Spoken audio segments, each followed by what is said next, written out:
lado oeste de Michigan, existe muita perseguição policial contra latinos, asiáticos e africanos. A gente está começando mais um encontro aí do Conversas GPIT, Territorializações em Tempos de Pandemia. Essa atividade, então, ela faz parte de um projeto de extensão já vinculado ao GPIT pela URGS, né, do grupo de pesquisa nosso.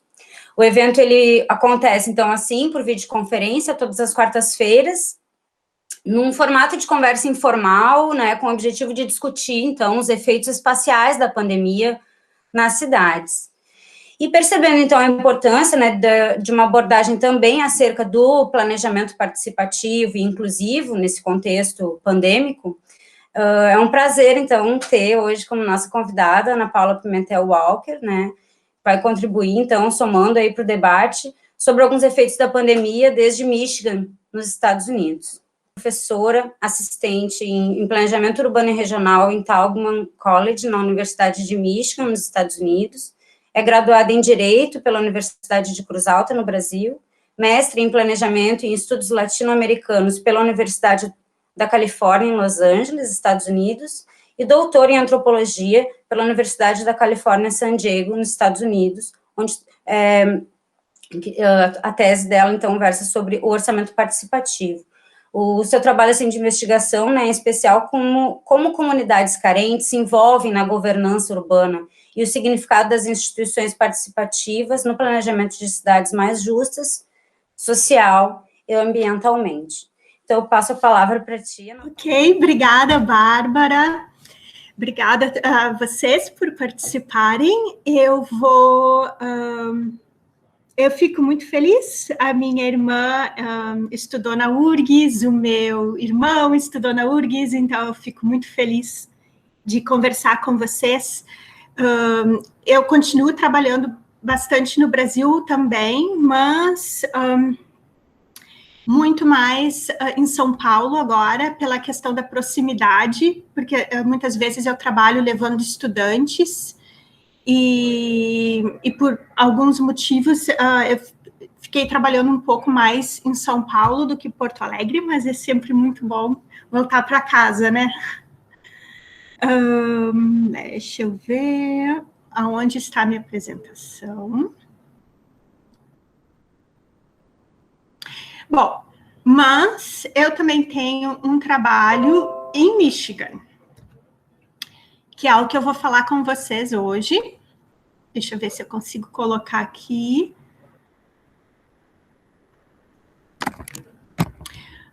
Pois é, então, falando um pouquinho para vocês sobre a situação geral dos Estados Unidos, né, nessa segunda fase do Covid.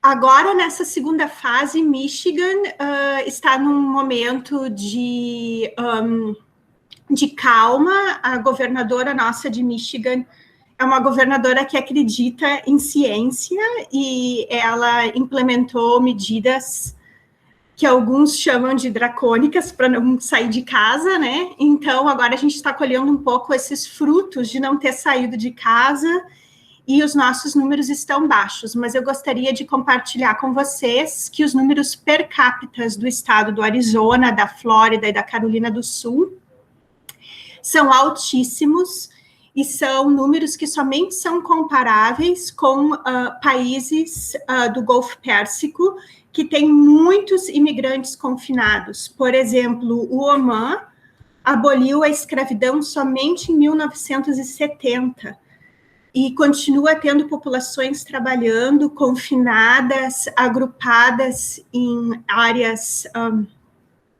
muito pequenas, sem ventilação, sem acesso à água. Então, realmente, os Estados Unidos não está em boa companhia, especialmente os estados que não acreditam na gravidade do problema do coronavírus, e a situação realmente é muito ruim.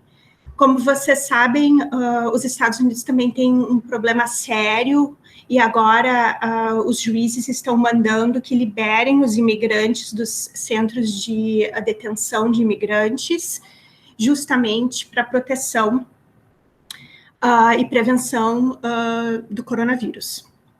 Então, vocês viram, o Brasil está tá até bem na foto, comparado com vários estados norte-americanos, né? Em termos de infectados por milhões de residentes. Então, para falar um pouquinho com vocês sobre o que eu trabalho mais, que é a questão dos direitos de comunidades carentes, eu queria só trocar algumas palavras sobre como funciona o federalismo nos Estados Unidos. Então, a Constituição dos Estados Unidos não estabelece direitos econômicos, ela somente garante direitos civis, o direito de não ser preso sem uma declaração, o direito de consultar um advogado, liberdade de expressão, que são o direito ao voto, que nós consideramos os direitos negativos, né?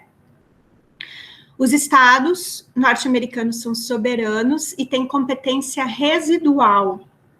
Então, quando eu dou aula de direito urbanístico, eu sempre falo muito desse police power, né? Que o police power, na verdade, ele é um poder do Estado que é responsável, sim, pela saúde pública, pela segurança, pela moral e pelo bem-estar da população. Então, esse police power é o que faz com que os estados tenham a obrigação, e não o governo federal, de conter epidemias, né? Da saúde pública em geral. Os municípios norte-americanos, eles são criaturas do Estado, eles não têm obrigação constitucional com nenhum tipo de direito, a não ser que a Constituição estadual outorgue expressamente esse poder aos municípios. Então, quando eu estudo orçamento participativo em Chicago, por exemplo, é muito difícil qualquer orçamento participativo aqui chegar aos pés do que foi o orçamento participativo no Brasil, justamente porque no Estado brasileiro, o direito à saúde, o direito à moradia, eles são direito de competência concorrente do município, do Estado e da federação. Então, fica mais fácil usar esses recursos para coisas que são realmente importantes, direitos socioeconômicos importantes para a população carente, né? Por isso, então, que existem várias publicações de que os municípios brasileiros com orçamento participativo conseguem diminuir a mortalidade infantil, mais dinheiro investido em clínicas de saúde, em saneamento básico, mas a situação nos Estados Unidos, os municípios são mais como um zeladores do território, né? Eles não têm muito recurso, muita possibilidade de empregar esses recursos. Então, por isso, nessa questão do coronavírus, cada estado está fazendo uma coisa totalmente diferente, que também é o caso do Brasil, né? Que cada estado está fazendo uma coisa diferente. Mas, então, aqui eu gostaria de dividir com vocês esses mapas e a questão da sobreposição de raça e pobreza, não? Que a pobreza somente não consegue... Esse é Michigan, assim, essa luva aqui com essa ilha em cima que vocês estão vendo é o estado de Michigan. E, como vocês podem ver... existe uma grande correlação entre mortes por Covid, infecção e raça, né? Então, como eu estava falando, a governadora estabeleceu uma força-tarefa para investigar as disparidades raciais e que estão afetando a comunidade negra norte-americana, mas especialmente em Michigan, mais do que a comunidade branca, digamos assim, né? Então, 13% da população de Michigan é afro-americana, mas os afro-americanos representam 40% das mortes por Covid. Então, se fala da questão da comorbidade, da questão de outras doenças cardíacas e diabetes que impactam mais a população negra, mas também se fala muito da falta de acesso à saúde pública, a questão da segurança alimentar, que é mais barato comprar um hambúrguer do McDonald's do que comprar brócolis, que as pessoas não têm acesso, os desertos alimentícios, não, lugares em Detroit, por exemplo, que não existe supermercado com verduras, frutas, que só se encontra comida rápida como McDonald's. Então, na primeira onda de Covid, Detroit foi realmente muito mais afetado e Wayne County. Aqui, eu gosto muito de ler, né? Em São Paulo, você sabe exatamente a Zona Norte, qual distrito está sendo mais impactado por Covid. Você sabe que, às vezes, tem Brasilândia, Grajaú, em São Paulo, no caso, né? Mas aqui não, aqui nos Estados Unidos, é mais por código postal, quanto muito. Mas os dados são muito através do condado, que é responsável pela saúde pública, né? Outra questão surreal é a questão da falta de água em Detroit antes e durante a crise, né? Então, em 2019, antes da crise, o Departamento de Água e Esgotos de Detroit cortou o serviço para 23 mil casas por falta de pagamento. Então, esses moradores com contas atrasadas aumentaram 44% em 2019 em relação a 2018. E aconteceu que houve um relatório, uma investigação, pesquisando que teriam que reinstalar a água nesses locais, né? Então, a governadora emitiu uma ordem mandando que que as empresas de água, que a companhia de água, reinstalasse a água nas casas até o fim da crise do corona. Também ordenou que depois da crise, quem não pudesse pagar, pagaria uma conta de $25 por mês e o Estado arcaria com o resto, né? Então, no dia em que a governadora emitiu a ordem de que era para reinstalar a água, num dia só, 1.900 pessoas, 1.900 casas pediram a instalação de água. E, bom, é um problema muito grave em algumas cidades dos Estados Unidos, que as pessoas não têm acesso à água porque não podem pagar conta. Então, essas são algumas das reivindicações de alguns grupos aqui de Detroit, People's Water Board, e o outro é uma organização em Michigan por direitos do estado de bem-estar, que protestam pelo direito de acesso à água, né? E aqui, como não existem direitos positivos e como os Estados Unidos não prescreve para o direito das Nações Unidas socioeconômicos, não, para a Declaração de Direitos Humanos Socioeconômicos e Culturais das Nações Unidas, então não existe um recurso legal que o indivíduo possa fazer para ter acesso à água. Então, é muito diferente no Brasil, em que a gente pode entrar na justiça e dizer que a água é um direito humano, é um direito constitucional, ou que a moradia é um direito humano, ou que o acesso à saúde é um direito humano. Aqui, esse recurso não existe para os indivíduos, né? Então, recentemente foi feita uma pesquisa sobre acesso à água e sobre o quanto esse acesso à água é uma coisa que as pessoas tem condições de pagar. Essa pesquisa foi realizada agora, há poucos dias, e enquanto as pesquisas de moradia dizem que se mais de 30% da sua renda é gasta com prestação de casa ou com aluguel, então essa moradia, ela não é uma moradia sustentável, né? Você estaria deixando de fazer outras coisas para pagar moradia. Bom, o número que se chegou com a água é 4%, que se você paga mais de 4% da sua renda em água, isso é um fardo e inacessível.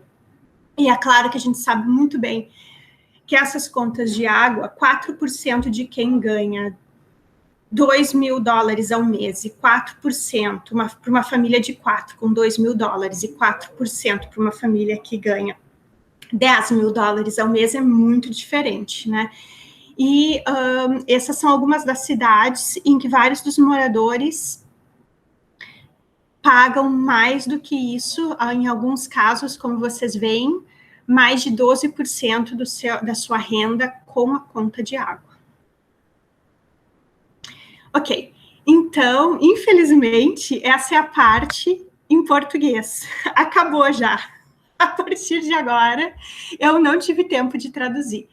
Então, essa pesquisa, esse relato que eu fiz para vocês é um relato de Detroit, né?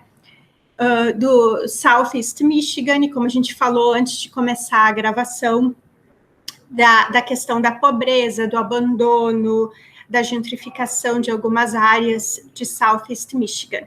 Mas agora eu vou falar um pouquinho para vocês do outro lado de Michigan, que é o lado rico de Michigan. Então, Ann Arbor e Detroit é Southeast. E eu faço uma pesquisa com refugiados e imigrantes no lado oeste de Michigan, que é um lado muito rico do estado, e é um lado em que aceita muitos refugiados através do programa da ONU de refugiados. Por quê? Porque existem muitas fábricas, bom, essa sou eu falando, né? Existem muitas fábricas e precisa de muita gente para trabalhar nessas fábricas. São fábricas de partes de carros, são fábricas de móveis, são fábricas de processo de alimentos, de carne, não, de processo, turkey farms, de peru, galinha, carne. Então, todas essas plantas estão no lado oeste de Michigan. E dentro dessa pesquisa, eu e duas colegas minhas, nós trabalhamos com organizações de imigrantes e refugiados. Essas organizações, elas são muito pequenas, elas não têm, em geral, elas não têm nenhum financiamento público, nenhum financiamento privado, muito pouco financiamento, e os refugiados e imigrantes trabalham como voluntários nessas organizações. Várias delas não têm o status formal de uma associação, e o nosso trabalho com essas comunidades de refugiados e imigrantes é no sentido de fazê-las aumentar a capacidade dessas organizações em termos de financiamento, em termos de legalização da entidade, e que elas ganhem mais parcerias com o poder público para melhor atender a sua população. Então, essa é a pesquisa de antes, desde 2018, de antes do Covid, em Grand Rapids, na parte oeste de Michigan. Então, para começar, nós fizemos um questionário muito detalhado, perguntando sobre todas as atividades e sobre as condições de trabalho dessas organizações. Coletamos esses, aqui é um mapa da parte oeste de Michigan. Aqui, para vocês verem, comparado com o resto do país, existem muitos, a população é muito grande de população que não nasceu nos Estados Unidos, né? Nessa área de Michigan, mas poucos, mas é mais ou menos equivalente com o resto do país, 7%. Mas quando chega para a população naturalizada, as que tiveram a chance de fazer a sua cidadania, nós perdemos muito, estamos em menos da metade. E isso se explica por dois motivos. Por um motivo, é porque Grand Rapids recebe muito refugiado e demora um tempo. Todo ano recebe um grupo novo de refugiados. Teve uma primeira etapa que foram muita gente da Ásia, e agora o maior grupo que chega aqui é do Congo. E também a outra explicação é que, apesar de ter várias fábricas, essa região é uma região metropolitana entre 1 milhão e 2 milhões de pessoas, mas também é uma região que está numa interface muito grande com a área rural. E tem muito trabalhador latino, sem documento, não autorizado, né, que vem trabalhar na colheita, na plantação, nessas fazendas. Então, isso faz com que essa população seja mais vulnerável, porque ela não tem documentos, né? Inclusive mais vulnerável que o refugiado que chega com a sua documentação. Então, por exemplo, a população sem documento não consegue acessar nenhum programa habitacional, não tem direito a seguro-desemprego, não tem direito a nada. Mas a população de refugiados também não tem um dia tranquilo, né? Especialmente devido ao tipo de trabalho em que eles são obrigados a fazer logo que chegam. Ou seja, o governo americano dá 3 meses para uma família que viveu em campos de refugiados na África para arrumar emprego e ser autônoma, né? Autônoma de qualquer ajuda do governo. Então, é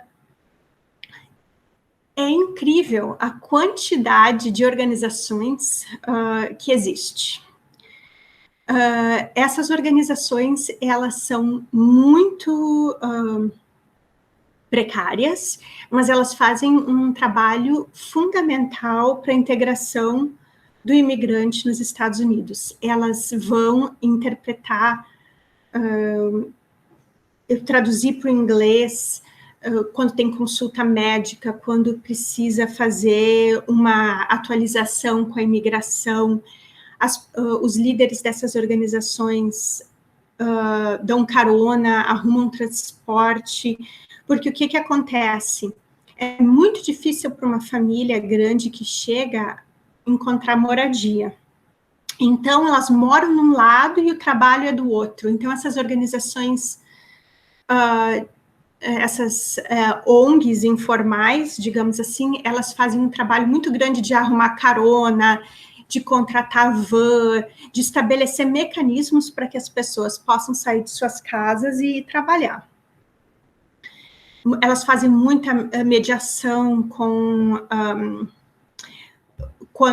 por exemplo, com o proprietário, quando tem problema de pagar aluguel, ou quando existe um problema desse tipo. Então, nós classificamos essas 200 e poucas atividades entre adaptação, sobrevivência e transformação. E nós descobrimos que metade das atividades são atividades de adaptação, né? Que mais que a simples sobrevivência, elas ajudam a comunidade a se adaptar ao local, por exemplo. Existe muita perseguição Grand Rapids e o lado oeste de Michigan, existe muita perseguição policial contra latinos, asiáticos e africanos. Então, o que acontece? Essas organizações, elas contatam a polícia e convidam a polícia para visitar as suas comunidades. E quando a polícia chega, eles informam, veja bem, nós somos do Butão. O Butão é assim e assado. A gente usa alguns tipos de roupa diferentes. Então, eles educam o policial sobre os costumes e eles educam, ao mesmo tempo, a população por que não dá para correr da polícia e coisas do tipo. Então, juntas, você imagina, né? Um lugar que não é acostumado com imigração, muito menos diverso que Detroit, recebe, desde os anos 2000, uma quantidade muito grande de imigrantes dos 3 continentes. O que acontece? A população branca começa a telefonar para a polícia e dizer coisas do tipo: tem alguém caminhando no parque, tem alguém engraçado na rua.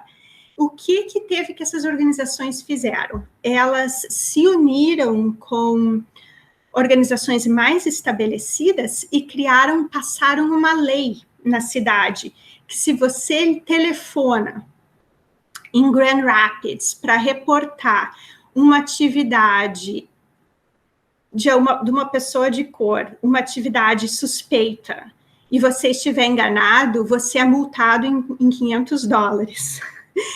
Que é a questão do preconceito, né? É para evitar que se chame a polícia desnecessariamente só porque você acha que a pessoa caminhando no seu bairro não pertence a esse bairro, não pertence a essa escola. Então, foi criada essa lei against, não sei como dizer isso em português, racial profiling, né? O estigma da pessoa de cor, que, então, tem que se submeter a explicar para a polícia por que estacionou seu carro ali, por que pegou esse ônibus e coisas do tipo. Então, aqui, mais de 14 das organizações que a gente entrevistou trabalham muito precariamente. Facebook, text, sem escritório, sem nada, recursos próprios, né? E apenas uma quantidade muito pequena consegue ter uma estabilidade maior. Bom, isso aqui é menos importante, é só explicando um pouco o tipo de atividades que a A é para africana, associações de países de refugiados da África, A é Ásia, e LA é da América Latina. Então, nós conversamos com 2 associações da América Latina. Uma, na verdade, não é da América Latina, né? É uma associação de latinos, no caso, de várias gerações de latinos, porque, na verdade, parte da Califórnia era o México, né? Então, quem veio primeiro fica aí muito... Parte do oeste americano era o México, então quem chegou primeiro é uma coisa super questionável, né? Mas então essas organizações, uma era a Associação de Comércio, para comércio latino, que eles chamam de Hispanic Chamber of Commerce, e a outra organização é um movimento social muito parecido, na verdade, o único movimento social aqui que eu diria que é comparável com os movimentos sociais do Brasil, né, MTST, MST, União dos Movimentos de Moradia, União Nacional dos Movimentos de Moradia. Esse movimento social se chama Cosecha, que é a colheita, né, e é um movimento social que organiza os latinos sem documento, que são... na verdade, 11, eles dizem que a última conta deles eram 11 milhões. E eles estão muito presentes em Michigan por causa do trabalho de fábrica, mas também o trabalho nas lavouras. E a demanda atual agora é que a pessoa sem documento tenha direito de dirigir, tenha direito de ter uma carteira de motorista. Então, todas as manifestações são ao redor da questão, porque a Califórnia já concedeu carteira de motorista para quem não tem documento, e a questão agora é a carteira de motorista em Michigan, porque é muito difícil se locomover, morar num lugar, trabalhar no outro, sem a licença, né, para dirigir. Bom, mas o que aconteceu com a nossa pesquisa durante o Covid? Nós não pudemos mais visitá-los. Por exemplo, essa área são 2 horas daqui, né? Então, tem que dirigir 2 horas para ir. E nós estávamos a caminho quando veio o Covid e a universidade proibiu qualquer tipo de pesquisa ao vivo e a cores. Então, conversando com as organizações que colaboram com a gente na pesquisa, a gente descobriu que eles estavam trabalhando muito durante essa crise do Covid. E dentro da nossa proposta de aumentar a capacidade dessas organizações de conseguir financiamento e parcerias com o poder público, nós desenvolvemos um questionário que na verdade não é um questionário que a gente quer ficar para a gente, é um questionário que a gente quer que eles tenham para documentar suas atividades, porque há 1 ano e meio atrás, eu e meus alunos trabalhamos com uma organização que tinha que desenvolver uma aplicação para ganhar um recurso, mas daí tinha que ter documentado as atividades, né? Mas se você não tem escritório, se você trabalha com seu computador pessoal, se as suas reuniões são no parque, na entrada de um prédio, na sua própria casa, é muito difícil documentar. Então, nós vimos essa oportunidade de que não é a oportunidade de se encontrar para documentar por questionário, como a gente fez antes, o que as organizações fazem. Nós desenvolvemos esse log, ele é como um relatório, né, diário. E as organizações escolhem o que fizeram naquele dia, e isso fica documentado e, eventualmente, pode ser usado para elas se inscreverem para um recurso e explicarem o tipo de atividades que elas fazem. Então, tem um que é diário e um outro que é semanal. Bom, eu não vou incomodar vocês com todas essas detalhes aqui do que aconteceu, mas, por exemplo, essa organização do Butão passa 34% do tempo organizando a comunidade. E nessa época de Covid, essa organização foi para, por exemplo, eles ligaram para o condado, para o departamento de saúde do condado, pedindo que o condado traduza coisas para o idioma deles. Eles pediram um teste universal, né? Que todos na sua comunidade sejam testados para o coronavírus. Então, eles passaram muito tempo nesse trabalho de organização comunitária para fazer essas pontes com o departamento de saúde e atender a sua população. Então, dos relatórios que eles fizeram diariamente, a gente concluiu que 25% do trabalho foi com Covid. E esses 12 e 14, na verdade, por cento também foi Covid. Por quê? Porque várias pessoas perderam o emprego. E tem que se inscrever para ganhar seguro-desemprego ou outros auxílios de ajuda para criança na época de Covid. Só que você imagina, né? Pais que só falam Nepali, pessoas que não sabem usar o computador. Então, os líderes comunitários, que são pessoas que falam inglês, que são bilíngues, que no Butão já tinham uma faculdade, já tinham um nível de instrução, quando eles chegam aqui, eles são a única alternativa, né, para ajudar essas famílias a ganhar o benefício do seguro-desemprego. Outra questão foi a questão da distribuição de cestas básicas e da distribuição de kits de proteção contra o Covid, né? Máscaras e álcool gel. Então, a maioria do tempo foi gasto nesses assuntos. A maioria das atividades. Então, nós vemos as duas comunidades, né? Uma comunidade, e esses dados são dados que as organizações nos dão, porque o governo, ele não fornece dados tão detalhados assim.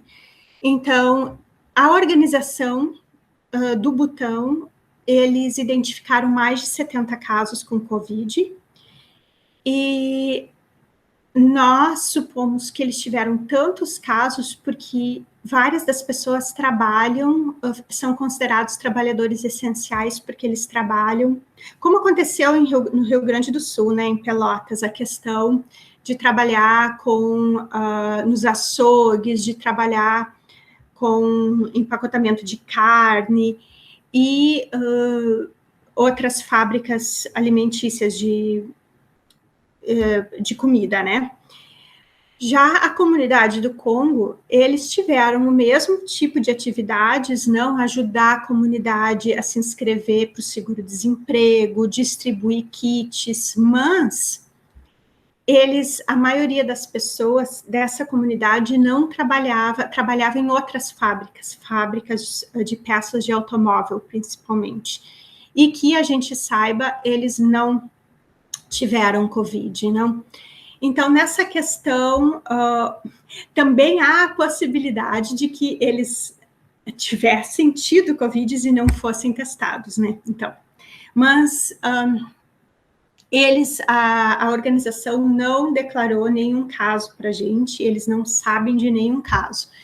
E eles não foram considerados essential workers, e, na verdade, por causa disso, eles tiveram, as pessoas que vieram os congoleses tiveram mais casos de seguro-desemprego para atender, justamente porque as fábricas fecharam temporariamente por causa do vírus.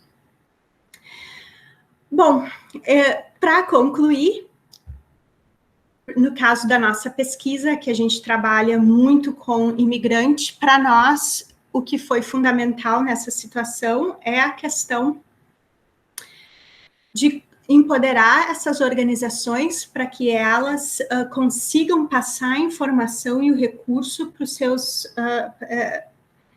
seus constituintes, né? Porque depois de muito lobbying, depois de muita pressão, o condado agora está fazendo seus vídeos informativos em vários idiomas, inclusive Nepali, Kinyarwanda, que é o idioma, porque a maioria dos congoleses aqui, eles são do East Congo, né, e falam Kinyarwanda. Então, eu traduzi para essas línguas básicas que estão presentes agora na parte oeste de Michigan.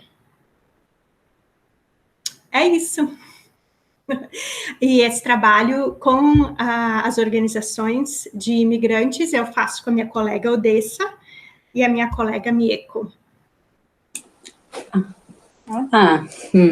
Joia, Ana. Herbert, quer começar? Certo, vou começar então. Fazer algumas... Ver se eu provoco... nossa, assim, muito particular no programa que começa, embora seja de planejamento urbano e regional, então, a princípio, deveria ter talvez até uma tradição maior de investigações sobre fluxos migratórios recentes, né, que, como é o teu caso.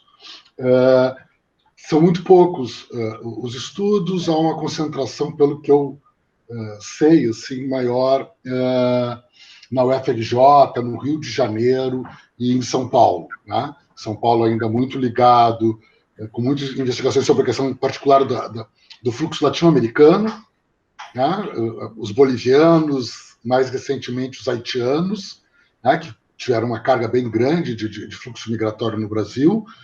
Em alguma medida, no norte do Brasil, teve também fluxo dos venezuelanos, mas não foi um fluxo comparado ao que aconteceu no resto da América Latina.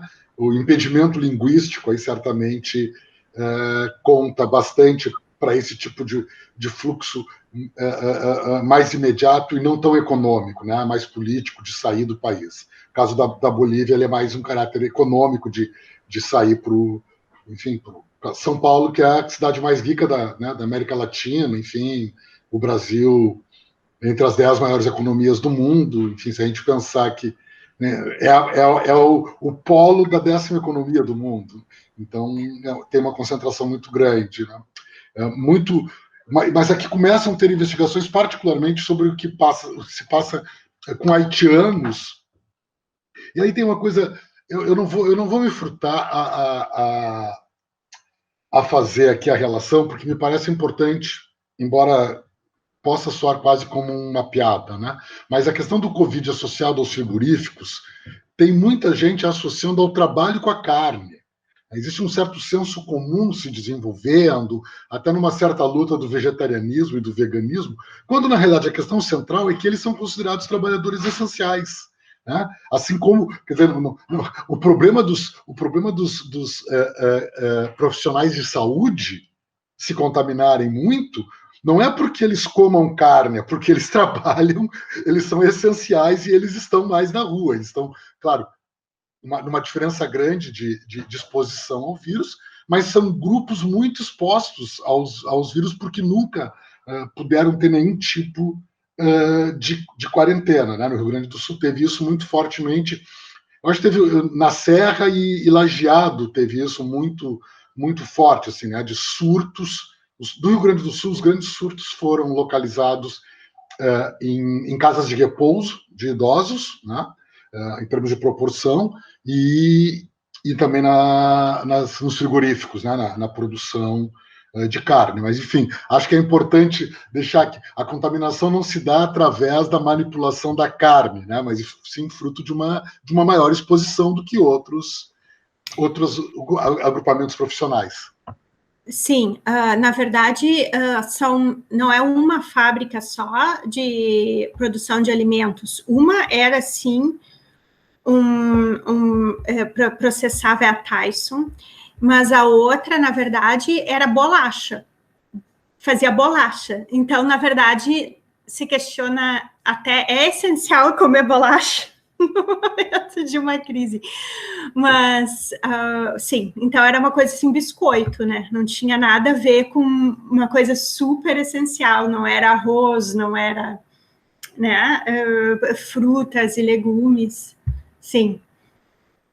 Agora, assim, uma coisa uma outra curiosidade que me parece é que no Brasil os congoleses foram polarizados pela indústria frigorífica na produção, porque eles são capazes de realizar o corte e os rituais de cortes de aviário, né, para exportação para os países muçulmanos. Né? Então, achei curioso, porque aí, no caso, não, os congoleses já estão num outro tipo de atividade e isso está, enfim, do Butão, né? Os butaneses, né? Oi. Sim, isso é muito, eu vejo, pelo que eu entendo desse processo, ele é um processo da necessidade da fábrica mesmo. Então, depende da onda de imigração e das vagas nas fábricas. Não tem nada muito estratégico a respeito, a não ser o trabalho braçal, muito barato. Existem várias, por exemplo, se alguma pessoa, todos sabem, você não pode reclamar de nada. Se um dia você reclama que dói um pouquinho aqui, no outro dia você está demitido, porque eles não querem que o trabalho repetitivo eles sejam responsabilizados por seguro-saúde, por desabilidades físicas que esse trabalho possa provocar. Então, é um trabalho que eles usam muito a pessoa e depois, quando vê o menor sinal de algum problema físico ou de repetição, eles já descartam e já vem a outra onda, né? A outra onda de imigrantes para fazer esse tipo de trabalho.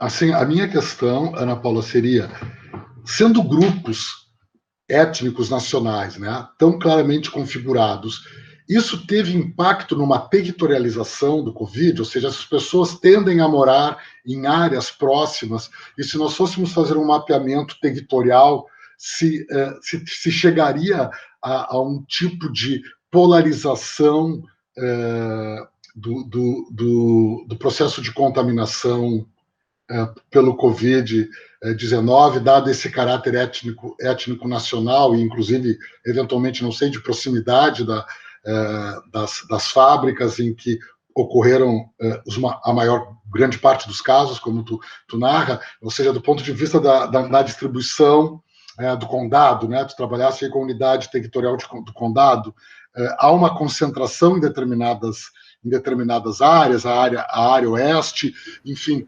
E isso não corresponde necessariamente, então não corresponderia necessariamente a uma dimensão de renda, na medida em que essa é uma área mais rica. Eu queria entender se uma relação renda, raça, territorialização do Covid, se é possível se fazer esse tipo de sobreposição.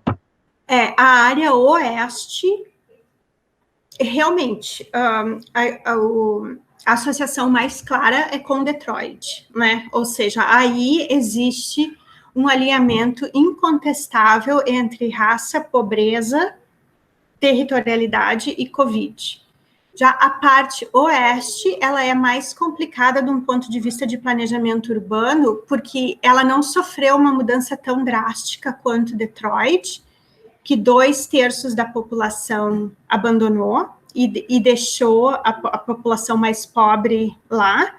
No caso oeste, a Grand Rapids é uma cidade muito rica, com áreas muito bem constituídas, e nós começamos a mapear o lugar de moradia, mas quanto mais tempo uma comunidade está no lugar, inclusive 5 anos, daí ela já se dispersa tanto que não se pode dizer que ela mora, que existe um bairro butanês, por exemplo. Eu não posso dizer que existe um bairro butanês, eu não posso dizer que existe um bairro dos congoleses, mas existe sim algumas áreas em que os negócios deles são mais predominantes. Então, por exemplo, se eu quero comprar comida africana, eu sei aonde ir. Se eu quero comer num restaurante latino, eu sei aonde ir. O trabalho é longe de tudo. E eu acredito que com a questão dos refugiados, a territorialização ela é mais difícil, porque quem encontra a primeira casa para eles são as ONGs que são contratadas pelo governo para... São as ONGs que são contratadas pelo governo. Eu nem sei o que meus filhos pediram, né? Podem ter dito que vão... Eu digo... Depois eu descubro o que foi. Pode comer. Então, depois disso, o que acontece? As famílias são muito grandes, né? São muitos filhos e são famílias complexas, que vêm com o pai, o avô e crianças. Então, é muito fácil, muito difícil encontrar moradia. Então, a agência a ONG que é contratada, são 9 ONGs nos Estados Unidos que são contratadas pelo governo federal para fazer essa integração do refugiado e prestar assistência por 90 dias. São eles que encontram a primeira moradia. E eu entrevistei vários deles, eu até tenho um trabalho sobre moradia específico. Eu entrevistei vários desses trabalhadores para saber como vocês fazem para encontrar moradia. E eles disseram, é muito difícil, porque existem leis nos Estados Unidos de quantas pessoas por quarto. Então, não existe casa suficiente para o tamanho das famílias, para alugar. Essas casas maiores que a gente vê nos filmes, elas estão à venda. E quando elas estão para aluguel, elas são alugadas por executivos da Ford, da Porsche, não são alugadas a baixo custo, né? Então, por isso a comunidade fica muito espalhada num primeiro momento. E já num segundo momento, algumas comunidades, elas se ajudam muito e o próximo passo é comprar moradia. Porque muitas vezes, em 2, 3 anos, você consegue estabelecer seu crédito e comprar alguma coisa mais barato que alugar aqui. Claro, eles não moram nas áreas nobres de Grand Rapids, eu não conheço ninguém morando numa área nobre da cidade, eles moram nesses subúrbios, e daí a lógica é o inverso da lógica de Detroit, né? Porque a lógica de Detroit é que é uma cidade pobre, com alguns núcleos de gentrificação, rodeada por subúrbios muito ricos. E a lógica aqui é o contrário, na parte oeste, Grand Rapids é uma cidade muito rica, com muitos restaurantes maravilhosos, chiques, e rodeada de subúrbios, que na verdade eu acho que tem restaurantes maravilhosos também, porque a comunidade vem e faz comida muito boa e muito barata, mas se concentra mais no subúrbio, né? Então, eu diria que os imigrantes estão nas jurisdições de Kentwood, Wyoming, um pouco mais, e em alguns lados mais periféricos de Grand Rapids, bairros mais pobres. E Ana, desculpa. Não, pode ir, Bárbara. Não, eu ia fazer uma pequena relação, assim, só com outro, em especial, assim, com o Rodrigo Capelato, que falou desde Manaus, assim, com algumas atualizações também dos dados. Acho que há uma relação também, assim, que tu fala, no Brasil, né, com relação aos trabalhadores informais, certo? E que muitos são também imigrantes no Brasil, então a gente vê, assim, um crescimento também no número de casos de Covid, né, por falta de assistência, né, por também falta de acesso, assim, ou porque não estão regularizados também, né, e soube também, assim, que teve alguns movimentos, algumas tentativas de construção de leis, enfim, para tentar agilizar, assim, a regulamentação de alguns imigrantes no Brasil, para que eles pudessem ter acesso, né, também ao SUS, enfim, né, ao sistema de saúde. E a questão dos povos indígenas, né, que acho que duas questões, assim, que me vieram, né, os motivos, né, que tu trouxe, assim, no teu levantamento, assim, os motivos, né, que fizeram ali entre os butaneses e os congolenses, será que fala? Do Congo e do Butão. Congoleses. A questão, né, de que os butaneses, eles continuaram trabalhando, né, então, e tiveram muito mais casos, né, notificados, enfim, e a questão dos congoleses, de que as fábricas fecharam, enfim, então eles também tiveram menos números. Mas eu queria relacionar, assim, com a questão dos povos indígenas no Brasil, por uma questão de, primeiro, a questão de eles serem, assim, imunologicamente, né, mais suscetíveis ao vírus, né, e, por outro lado, uma questão de invasões nos territórios deles também que estão acontecendo, bastante lá para cima, né, no Amazonas, enfim, a questão de invadirem os territórios, né, por ser um momento de menos fiscalização, talvez, né, e com a questão, assim, do garimpo, do desmatamento, enfim, então a gente vê, assim, crescer muito também o número aqui no Brasil com relação a esses povos, assim, né, que não têm acesso, ou por uma questão de distância, então não conseguem ter acesso também ao sistema de saúde, e vai se espalhando, né, a forma de moradia, enfim, isso tudo acho que é só uma questão que eu queria, trazendo, assim, num sentido de tentar relacionar, né, um pouco esses dois casos, assim, que tu está trazendo com relação aos imigrantes e aqui no Brasil. A Lucimar entrou agora também. Lucimar, tudo bem? Lembra de mim? Acho que ela não escutou ainda. Bom, mas a questão do... Aqui, as nações indígenas, elas são mais ou menos independentes, territorializadas com sua independência, mas uma relação ainda também, em todos os sentidos, de muito conflito com o governo federal. Por quê? Porque o governo federal intervém querendo abrir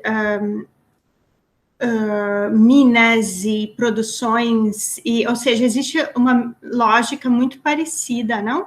Com a lógica brasileira de que as terras, o governo federal decide que ali pode passar um canal de gás ou pode passar um canal. E então também se encontram em questões de vulnerabilidade. Quando eu fiz um pré-doc em Nova York, ali a questão jurídica era que eles não cumpriam os tratados, o governo federal não cumpria os tratados, então com nações originárias em que não se cumpriam os tratados, também um problema muito grave. Mas agora o que eu vejo de mais semelhante da pesquisa que eu faço no Brasil com o que está acontecendo aqui, é uma pesquisa que eu tenho junto com a Federal do ABC sobre acesso à água.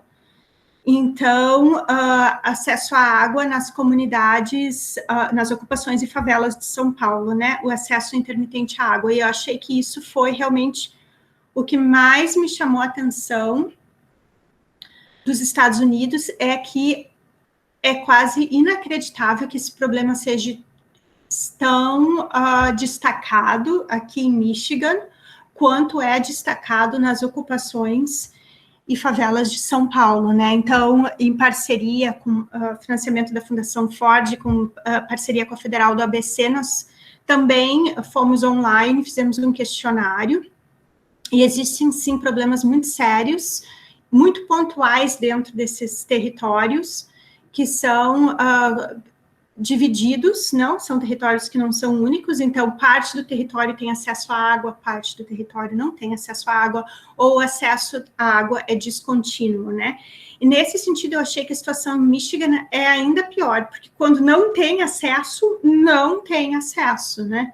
Então o que salva algumas comunidades, quando a água é cortada, então, e não tem que fazer uma ligação informal, né? Então, eu acho que o que salva, inclusive onde eu moro aqui, a água é muito cara aqui. A água foi uma questão, inclusive, para uma professora universitária como eu achei que o preço que eu pagava pela água pesava no meu orçamento, porque você paga por água e você paga por energia para esquentar a sua casa no inverno, que é muito frio, né? Então, todas essas questões da public utilities aqui, a sua conta de água, a sua conta de luz, muito parecido os problemas daqui do Brasil, eu achei, sabe? Essa questão da pandemia revelar uma quantidade impressionante de gente que não tem acesso à água, que não consegue pagar, que deixa de comer para pagar água e luz, né? Mesmo nas poucas circunstâncias, algumas podem pedir a conta social, como no Brasil, né? Mas achei esse problema o que mais de ter que fazer movimento social para ter acesso à água é o cúmulo, né? É o cúmulo em qualquer lugar, mas aqui no centro do capitalismo, e talvez precisamente porque é o centro do capitalismo, sem uma democracia social, como expliquei no começo, sem direitos socioeconômicos. Para mim, essa foi a parte que mais me chocou em toda essa história. Eu não sei se a pessoa de Nova York falou, porque Nova York também tem um movimento muito grande, que aconteceu aqui também, que é parecido com o movimento brasileiro, que é o movimento contra despejos e remoções durante o Covid, né? Parece que o Brasil parou de pagar fez um congelamento das prestações do Minha Casa Minha Vida, e também aqui também a governadora pediu que não se despejasse ninguém que pague aluguel por falta de pagamento de aluguel durante o Covid, mas agora agora que a gente vai ver o impacto disso. Então tem um movimento social muito grande aqui, que realmente é um movimento social parecido com o que a gente tem no Brasil, porque é muito difícil ter movimento social nos Estados Unidos, assim como a gente encontra no Brasil, não é tão comum, né? Existiram alguns movimentos laborais dos trabalhadores, dos agricultores e coisas assim, mas agora existe um movimento aqui sobre o aluguel e os direitos de quem paga aluguel, né? Os direitos do inquilino. E isso, a governadora disse que ninguém poderia ser despejado durante a pandemia, mas no Brasil, eu sei que São Paulo, eu inclusive escrevi um parecer contra uma remoção numa comunidade em São Paulo, que não adiantou nada, mas tudo bem. Sabes, aqui em Pelotas, que é a cidade que eu moro aqui ao sul, né, no sul de Porto Alegre, ao sul de Porto Alegre, teve em junho, agora no final de junho, na última semana de junho, aconteceu um despejo numa ocupação que chamava Nova Coruja, uma área abandonada, assim, né, e ocorreu um despejo de 60 famílias, assim, que tiveram que se deslocar em plena pandemia, né, tiveram que se deslocar para casa de parentes, enfim, isso está uma grande revolta, assim, aqui, né, na minha cidade. E a outra coisa que eu ia também relacionar, assim, com o que tu falaste, é que, no caso, aqui a questão da água, assim, até eu não saberia falar. A gente teve a Aline Rangel, quando falou do Rio de Janeiro, em especial da questão da pandemia nas favelas, né, ela trouxe a questão da água também, como sendo um dos itens principais, assim, né, de cuidado acerca da contaminação do vírus, mas que também, né, muitas famílias no Rio de Janeiro, em especial nas favelas, não têm também acesso à água. O que acontece no Brasil, assim, teve uma lei de que é proibido o corte de luz, parece que até dia 31 de julho, né, então essa foi uma medida, assim, do governo.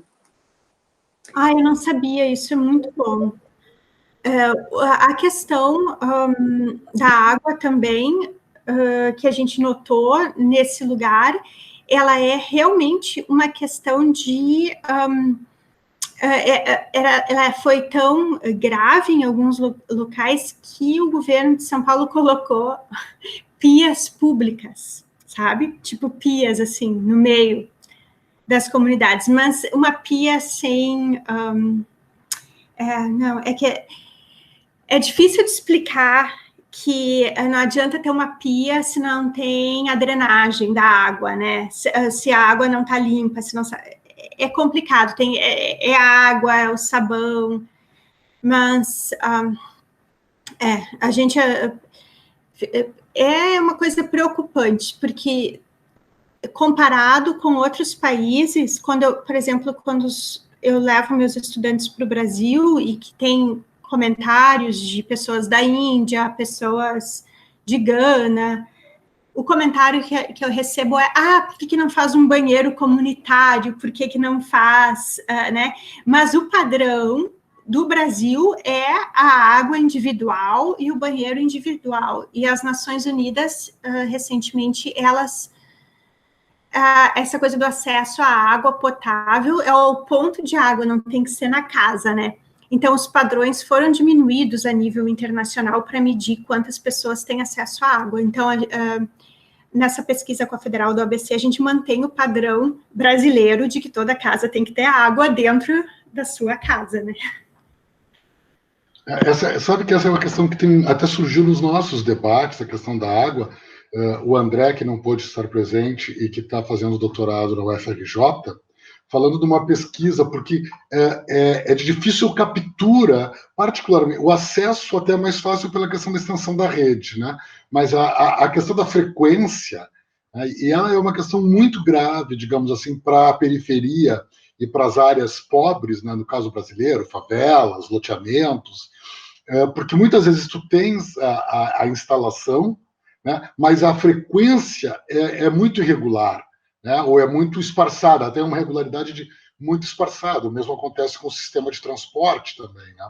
Quer dizer, tem o transporte coletivo, às vezes distante, o problema é que tu tem acesso a ele, sei lá, a cada 1 hora, e o horário não é fixo, então a pessoa não sabe em que horário tem que estar no ponto para tomar o transporte coletivo. Agora, sem dúvida alguma, se para ti, né, te impressionou na hora que foi ver os dados, imagina para nós, assim, porque essa ideia muito, né, da sociedade desenvolvida do Norte Atlântico, a maior economia do mundo, e é óbvio que isso cada vez mais vem sendo público, e nós em particular, por causa do contato, a gente depois até pode conversar, Ana Paula, mais, a gente tem um convênio com o Brooklyn College, através do professor Michael Menzer, de eventualmente a gente estabelecer algum tipo de parceria, e essa nossa pesquisa trata da questão do orçamento participativo.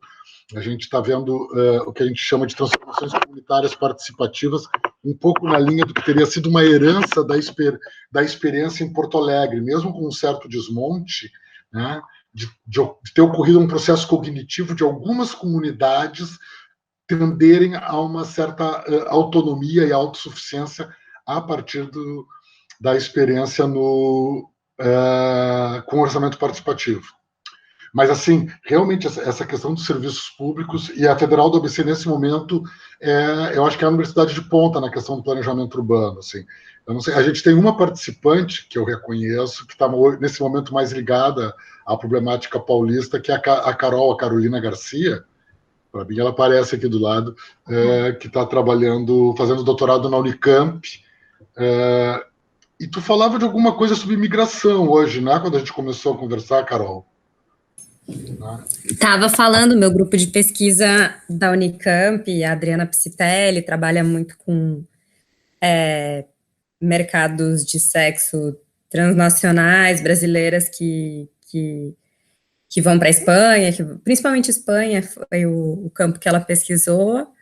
A minha orientadora pesquisa mulheres presas no tráfico internacional de drogas em São Paulo, né, que é o ponto de chegada. E essa semana, inclusive, assisti uma banca que estava a professora Gláucia, acho que Oliveira, sobre o nome dela, que ela é da Federal de Santa Catarina, que ela, sim, pesquisou nos Estados Unidos, migrantes brasileiros.